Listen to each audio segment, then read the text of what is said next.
खेतों में हरियाली की चादर तनी हुई थी और फूलों के बागीचे में भौरों की आज़ादारी थी। चलती हुई मस्त हवा फिजा में भीनी भीनी खुशबू का रस घोल रही थी।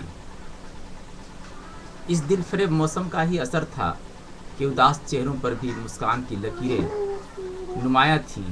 खामोश दिलों ने भी गाहे बगाहे राग अलापना शुरू कर दिया था। क्या अमीर क्या गरीब, सबके चेहरों पर इस मौसम का रंग चढ़ा हुआ था। मगर बहारों की इस महफिल में एक ऐसी भी झोंपड़ी थी जहां खज़ा ही खज़ा का मौसम था। हरियाली ने बरसों से यहाँ दस्तक नहीं दी थी। यहाँ फूल कभी खिले ही नहीं थे। आलम यह था जैसे रेगिस्तान में तपता हुआ एक घर अब बिखरने को मुंतजिर हो। मगर तेज वो तुंद हवाएं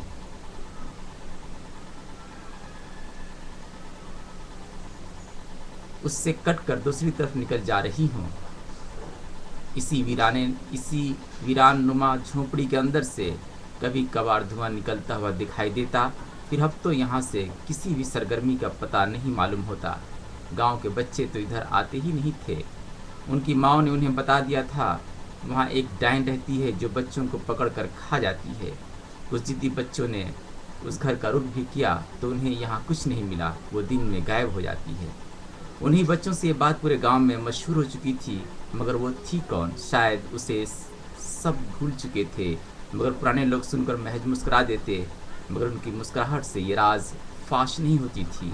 आखिर एक दिन गांव के नौजवानों ने इरादा किया कि उसका सामना किया जाए। फिर ऐसा ही हुआ। वो आगे बढ़ ही रहे थे कि इत्तेफाक से उस झोपड़ी से धुआं निकलना शुरू हो गया। ये देखकर वो सब तेजी से उस जानिब लपके। मगर ये क्या?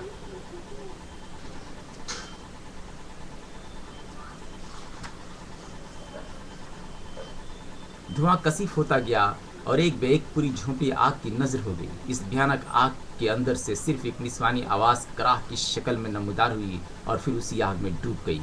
कराह सुनकर कुछ लोग मुतहैयर हो गए। ये तो जानी पहचानी सी आवाज़ थी। किसी ने कहा, हाँ, ये उसी बुढ़िया की आवाज़ थी जिसके बच्चों को बरसों पहले शहर ने निगल लिया था। किसी ने जवाब दिया, हाँ भाई, उस बुढ़िया ने किसी के सामने हाथ नहीं फैलाया। क्या खाया क्या पिया किसी ने नहीं देखा। बेचारी को लोग यूं भूल गए जैसे वो मर चुकी हो। आखिर जलकर मर ही गई और हम गांव वाले देखते ही रह गए। अब हम सब पर पाप पड़ेगा। ये सुनना था कि गांव वाले सख्ते में आ गए। दूसरे दिन चंदा घर घर से वसूला जा रहा था। भूख की आग में जल जाने वाली बुढ़िया की रूह को सुकून पहुंचाने के लिए शानदार यज्ञ का इंतजाम हो रहा था। पाप से बचने के लिए गांव वाले खा पी रहे थे और हरे राम हरे कृष्णा के कीर्तन गा रहे थे और झूम रहे थे। इस कहानी का उन्वान है वो बुढ़िया। मैं चाहूँगा कि आप हजरात इस पर ज़रूर अपनी राय पेश करें। ओके।